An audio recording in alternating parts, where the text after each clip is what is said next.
experience All yesterday? Right. So I'm glad to have you around.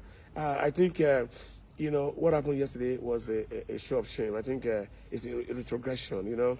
And let me start, not just in my state, but let me start entirely, you know. Let's start from Lagos, for example. You have a guy called MC Olumo. The video went viral. He threatening the Igbos that if anybody vote for the Igbos, the person is going to be dealt with.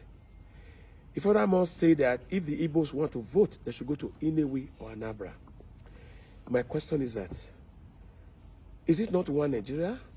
Is it not a country that we fought a civil war and we lost a lot of lives? And, you know, we came back in one unity and said, let us live together.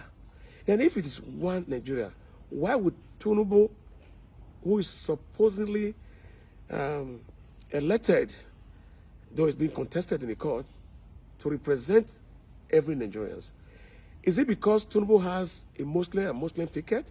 Is this going to be a sectional leader, God forbid, becomes the president of Nigeria? That's the question we're going to be asking. And furthermore, let me continue, that the INEC has failed us again. The Inspector General of Police has failed us again. What is the need of police if they cannot protect life and property? The police are dressed with their uniform.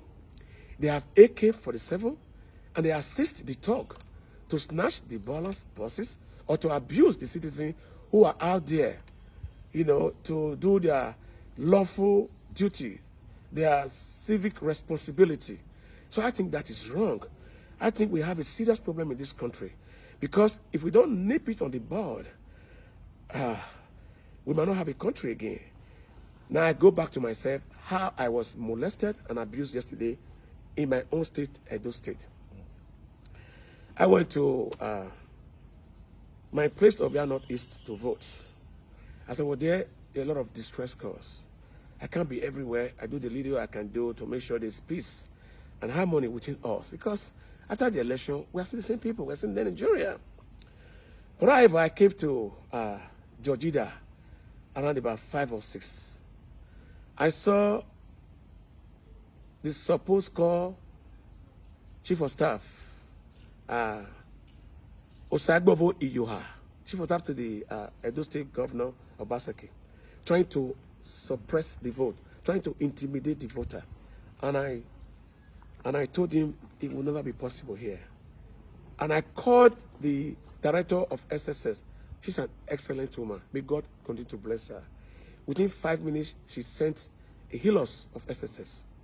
When the healers came with the SSS, Osaigbovo Iyoha, and the other guy who's the chairman PDP, Aroko, they disappeared to the tin of air. We couldn't find him again.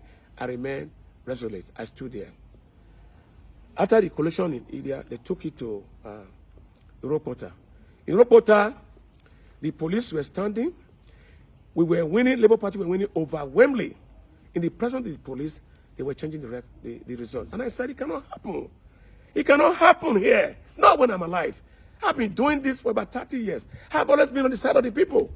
Let me equally remind you, this same, I'm not concerned about their sexuality, you know, speculation about, you know, being the opposite side. I don't care. I love gay people. I love lesbians. They're not my problem. I want good governance. I've lived in Canada for many years. I have friends who are lesbians. I have friends who are gay. I don't judge them. Because if I judge, I'll be judged. I leave that for God. But I'm not concerned about the governor's sexuality or Osaigbovo Iyoha's sexuality. But I'm only concerned that Osaigbovo Iyoha will allow himself to be used by the governor to subvert the will of the people. This is more than kidnapping. This is our future. This is our right. Before I could say Jack, Osaigbovo Iyoha authorized some notorious thugs who are not ready to be liberated. The same thugs I'm fighting for. To take me out. Take me out. You know what I mean? Take that guy out. Me kill him. But I resisted them. But thank God that the goodness and mercy will follow me all the days of my life. And thank God for the life of Austin Vibut. That's what they call him. The guy said, not in my time. Ultimate Equal will not die here. He put his hand like this and stopped every motherfucker to stop what they're doing. They hurried up, take me to the car. so I can leave. The police were staying there doing nothing. What are the police doing? You're supposed to save life and property. I called the supposed commissioner of police many times. I sent him a text. His text is here. I said, Mr. Commissioner, were you not here to work for us, to assist us, so you can prevent this to happen? He said, I didn't have a network. I said, you mean you don't have a network? I called him back and told him I was abused. And they are going to snatch the ballot boxes. He promised he was going to come back. He didn't come back. Listen, if you see things going wrong, you say nothing, you do nothing. It means you are culpable. It means you accept what is going on. So I therefore say that the Commissioner of Police at Edo State today is culpable. He was bribed by Governor Obaseki with his co-travelers so that he can look the other way while the thug will have a fit day. Question, please. Sir, my own question is the Commissioner of Police. I think there has been a reshufflement. Is it the present one that was brought here or Dankwara? I don't know who is there. The one I spoke to was Dankwara. I don't know if there's under police. If there's under police, then excuse me for that. I didn't know if there's under police. But Dankwara has been a very good man. I've been communicating with him. It was Dankwara that I spoke to. So if there's any other policeman other than Dankwara, it means that that policeman is responsible. But Dankwara did not tell me there were any other policeman. So I assume that he's the one who's in charge. Okay. Judging by what happened yesterday and what you experienced, we have all seen the problem. So, and then when problems come up or when problems arise, we want to look at the solution to them. So, in future, we avert things like this. You know, as someone who has stood on the side of the people, I mean, how do you think, or what do you think we can do to get it right? Well, most of these people who are, using criminals to make sure they elect House of Assembly, presidency of governors, we shouldn't allow them. We're going to resist them. Because if you allow the criminals to make law for you, you can't get justice. So I am going to make sure that the likes of Osaigbovo Iyoha, the likes of Governor Godwin Obaseki, the likes of Wiki, the like of Hope Uzodinma, they will never enter Europe country or America. By tomorrow, I'm going to write to all the embassies. I'm going to gather the evidence and show to them because they have their family. For example, the little boy Iyoha, he used to walk my dog for me. The senior brother Tony Iyoha, he used to be my man in Canada, my son. You know, even when he was deported from London, I assist him. He used to be my bodyguard anywhere I'm going. So I've been around for a while. With respect to all of them. Even my brother today, Osaigbovo Iyoha, I talked to him before. I was about to molest. How I was about to be molested. Osaigbovo Iyoha used to manage my access for me in Lagos. I'm talking about your present SSG. We've come a long way.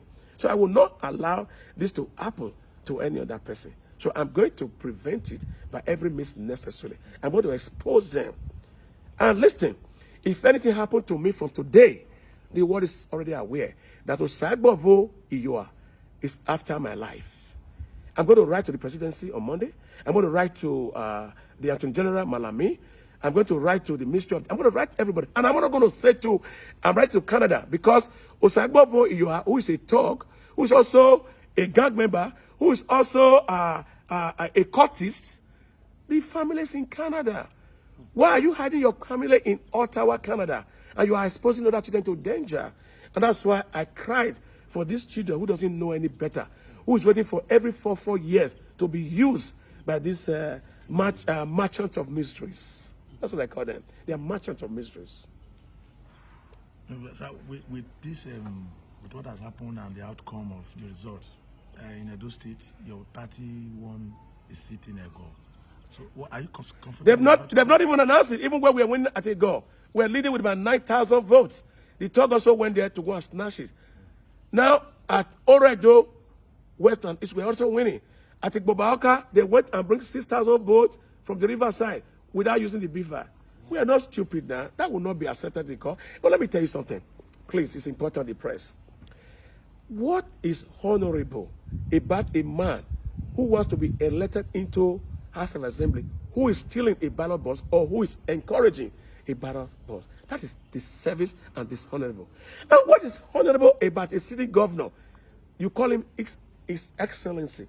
What's excellent about a thief, about a criminal, about one who wants to wants to win by all costs, by every means necessarily, without even know who's going to die.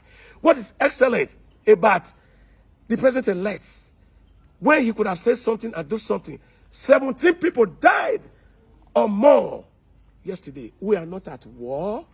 Even Russians and the Afghanistan are fighting. When they lose 5 casualties, they will sit on the round table and discuss again. And we are doing election. We are losing 17 people, our family.